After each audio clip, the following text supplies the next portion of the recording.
Hi everyone, I'm Tom and welcome to a special preview discussion because Joey is back from Summer Game Fest. Joey, how are you doing? How was the show? It was fantastic. It was really good. I got a chance to play a lot of great games at Summer Game Fest, and I did one preview for Sonic X Shadow Generations. Not going to talk about that too much, but go check that out if you're really dying to know what that game is like. But there's another Sega game on this list, Tom. What is it? You also got to play Super Monkey Ball Banana Rumble. Now that one's coming up pretty soon. How was it? It was good. Here's the thing. I'm not the biggest Super Monkey Ball fan. I'm kind of just like, yep, you tilt the stage to the finish line, there's the game, right? I think the newest mechanic, though, in this one is the spin dash, which I'm calling it spin dash because that's what it is, pretty much. You hold the B button down, and then you just zoom forward with a little propeller boost. I don't know if they've had that in previous games. Correct me if I'm wrong, Tom. I didn't play the recent one that was remakes of it. So that I'm more of an old school Monkey Ball fan like you, so. Old like me, just like me. Excellent. Old school. I played a few little things. I did a few levels of the adventure mode, and that's where I'm kind of like, yep, this is fun. Most certainly not for me, but I know Monkey Ball fans are going to have a great time with it. But I did try out their new, I think it's battle modes, where you and 15 other players can duke it out with a race, with, a game of hot potato with bombs. There's another one that's kind of like a capture the flag mode, but I don't know if I'd really call it that. You're basically going through a bunch of loops, and your team has to go through a bunch of loops and collect those loops, and the winner with the most loops at the end wins. There was another mode. Oh yeah, collecting all the bananas, or like seeing which one of you collects the most bananas in a time limit. And those I had a lot of fun with, I will say, even against CPUs. And I could totally imagine myself like getting a bunch of friends together online through like a Discord party or something, because Nintendo has no party system built into their own system. I did play this on Switch, and the frame rate did lag a bit, or quite a lot actually, on these stages. The game's still a work in progress, I get it, but even still, it was a stable frame rate regardless. So I still had a great time with these modes, more so than the single-player adventure mode, which is funny because I'm more of a single-player guy. Well, honestly, with Monkey Ball, when I looked at it, like the new adventure mode, while like previously in the past, it's just playing through a bunch of levels, I was more excited for the 16-player mode, like the potential there for some Monkey Ball madness. Right. But yeah, it's nice to hear some parts are appealing in this. And but it is out pretty soon, June 25th on Switch. So that is soon. Not really time to fix stuff up. No, there isn't. Yeah, that game looked pretty much done from what I could see based on the menus and stuff. But I'm ready to move on to that next game, Tom. This is little thing called Akimbot. Well, before I get to Akimbot, though, have you heard of the game Pumpkin Jack, Tom? I have heard of Pumpkin Jack. Yeah, that helped sell me on this one. Yeah, that's that. My ears perked up when they told me it's the same developer of Pumpkin Jack. Even though I personally have not played that game, I've heard nothing but great things about it, and now I need to play that game, and possibly this one, which comes out in August, I believe. So I tried out a demo, which is also available on Steam Next Fest. There's a demo of it available now. It might be the same one that I played, I'm not quite sure. But anyway, it's a Ratchet and Clank sort of game, where you're playing as one character, and you get a little robot buddy with you too, even though you're both robots in this game. And here, you guys are escaping like this mech mafia sort of organization.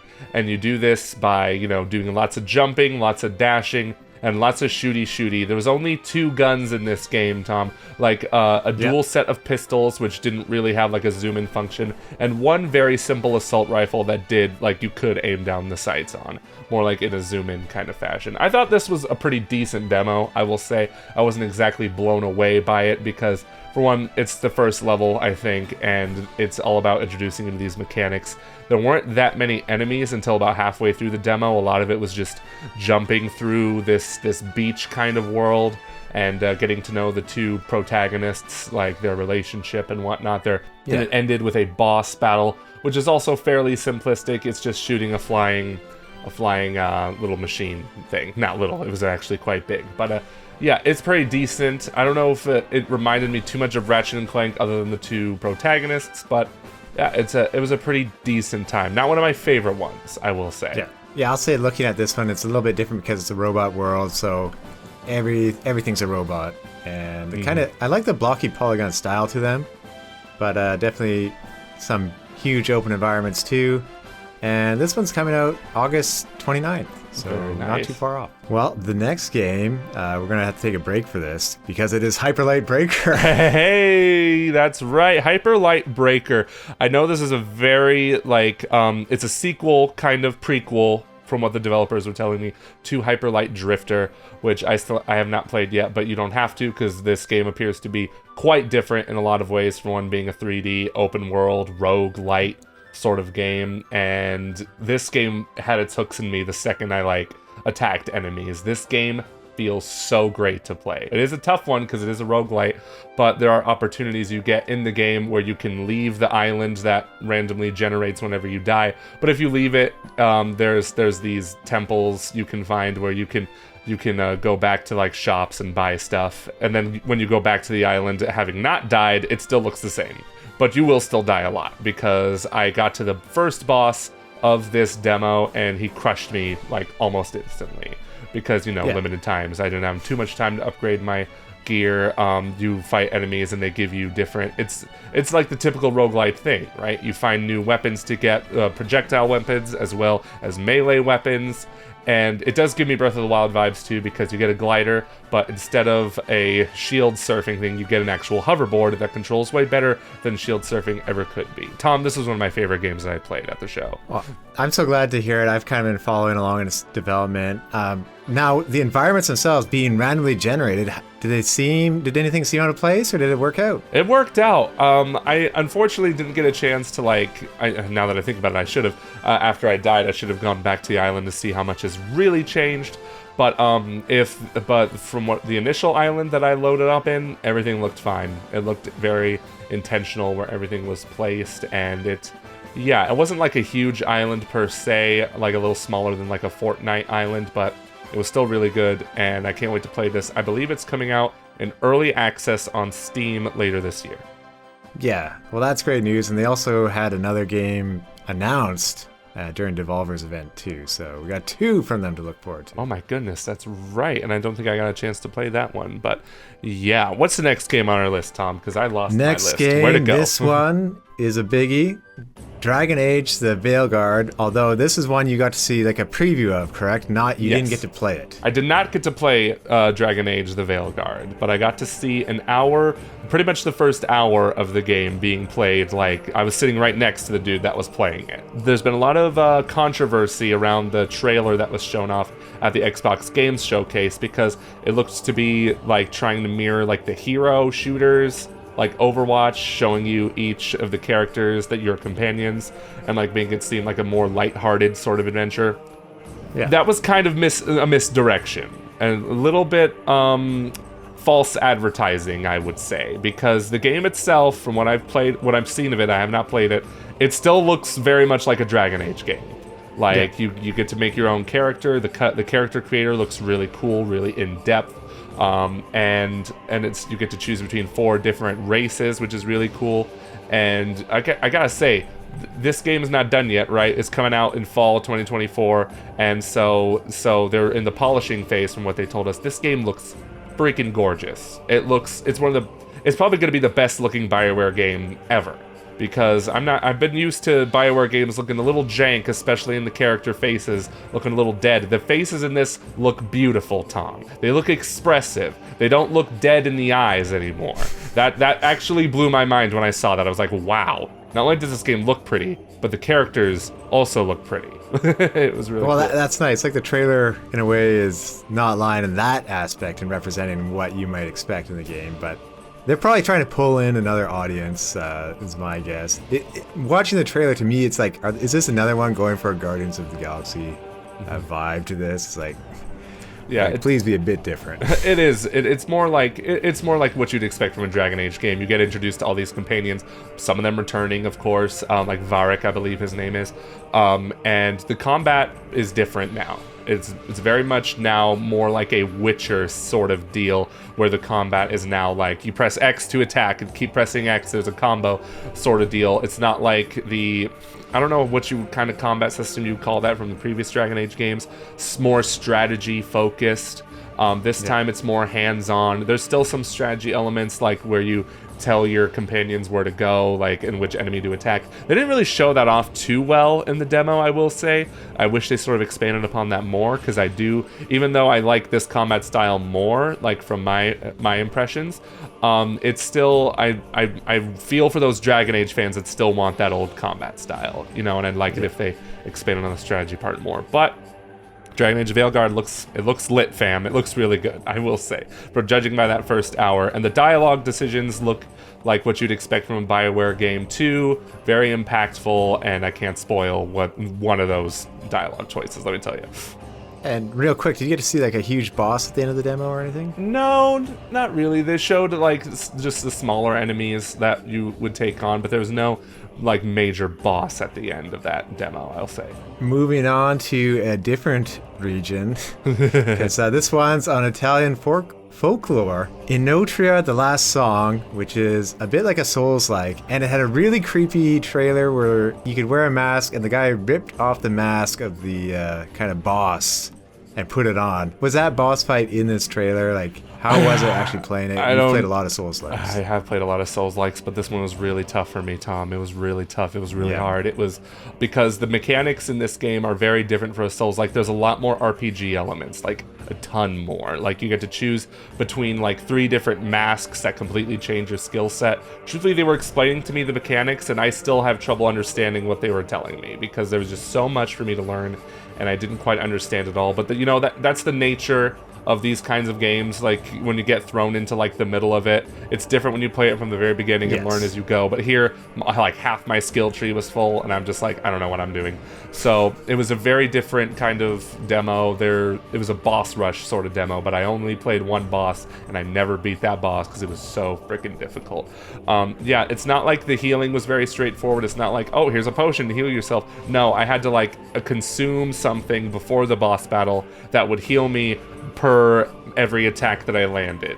So that was different in that regard. But either way, the mechanics still felt smooth. I could switch weapons like almost instantly that were dramatically different. Like a regular sword to like a big sword that took literally, I kid you not, like 2 seconds to swing. So yeah, I definitely did go back to that. And hey, there's a demo for that too on Steam, and I believe PlayStation 5 as well. Maybe Xbox, I could be wrong about that. But yeah, if you want to try that game out for yourself, lovely viewers at home, there you go. I like to call it Italian Souls, because, you know, Italy, folklore. Yeah, in this one, when I was reading about it, it sounded like you didn't need to use, like they were trying to say, like you didn't have to use like wikis, or you didn't have to do a second replay to get like the full value of the game. Did you get that feeling at all during your playthrough? I'm not quite sure. I just played so little of it because I was stuck on that boss for so long. Yeah. I tried my darndest, Tom, but I had to move on. Well, they didn't give you a gun. They didn't give me a gun. That's right. Thank you, Another Crab's Treasure.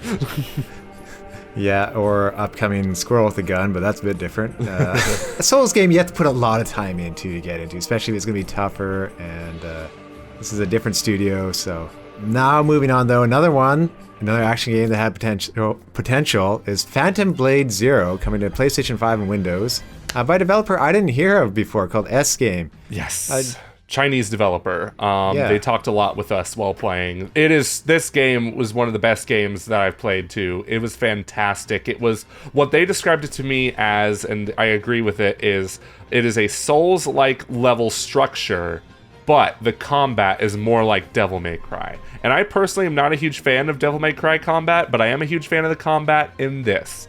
The combos were very simple to learn at first. Maybe you'll unlock more as you play. I'm not quite sure. They took me through a really good tutorial. When you time a parry or a dodge on specific attacks perfectly, you get a brutal, and I mean brutal, counterattack. And it's one of the best counterattacks I've seen in a video game. I already love parrying. I already love dodging. But when you give me a sweet counterattack to go with that, dude, it's really cool. There are some boss stages too that allow you to like run up walls to dodge their attacks and like jump off and like attack them too. Just a slick, cool game, really fantastic. It was another short demo, sort of a boss rush kind of demo, like the previous Italian Souls game, but this one was just, wow, really good. Like, it definitely deserved that applause at the Summer Game Fest showcase, and just playing it, whole new story entirely. Fantastic work. I don't think there's a release date for this yet. They told us like it's just still a work in progress, and I'm just like, take your time, fam. Like, it looks really good. And it's sort of a funny game with Chinese mythology. Is that correct? I believe so. They didn't talk to me too much about like the basis of like the game's mythology, but I definitely got that vibe from it. Yeah. Okay, and moving on for one more. We have Replaced, which is a terrible name when you consider Summer Games Fest replaced E3 when you're searching for it, trying to find information on it. This is one that's been in like an Xbox showcase for like 3 years, it feels like. When I was looking it up for a refresher, it's like, yeah, I remember this game. And you see the trailer like coming 2022. You see another one coming 2023. Is this slow cooking worth the wait, Joey? Yeah, I just barged into the Xbox booth and I'm just like, I see you have an empty couch. Let me play this real quick. And they're like, okay, play the combat level first, because they had like 3 different levels. One that explained the story, one that was more traversal, which I didn't get to play like any of. But the combat one, it feels like a 2D Arkham game, and I mean that in the highest regards.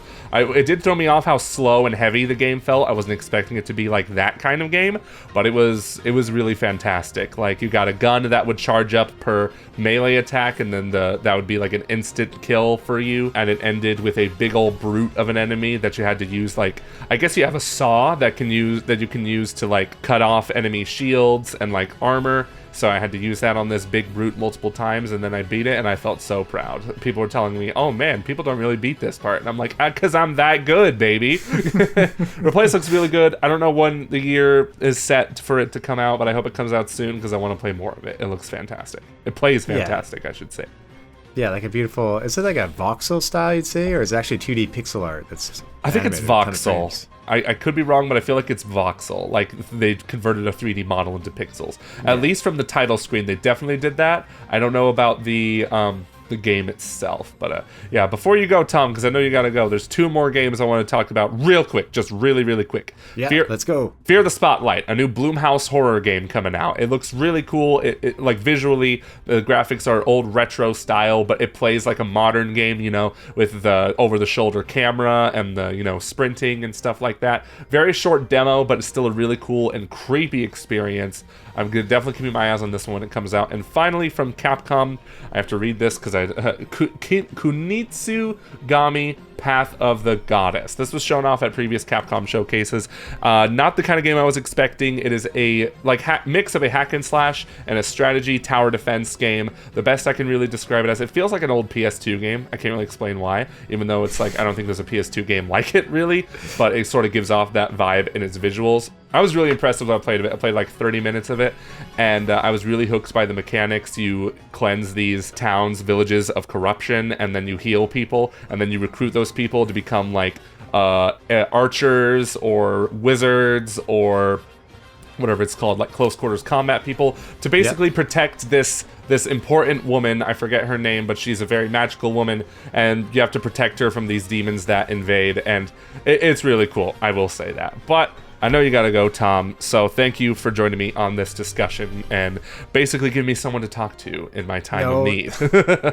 No problem, Joey. I wonder how does the tower defense work in that last one? Like, is it just the cleansing of the It's like she is the tower that you're defending, I should say. Yeah, so that's kind of how it works. And then you tell these troopers where to go to defend, like, this woman. It surprised me. All right. Well, thanks everyone for watching, and thanks, Joey, for finding some different gems to keep an eye out for. And I'll say also, this isn't it for our Summer Game Fest coverage. We might have some more in the coming weeks, so stay tuned for that.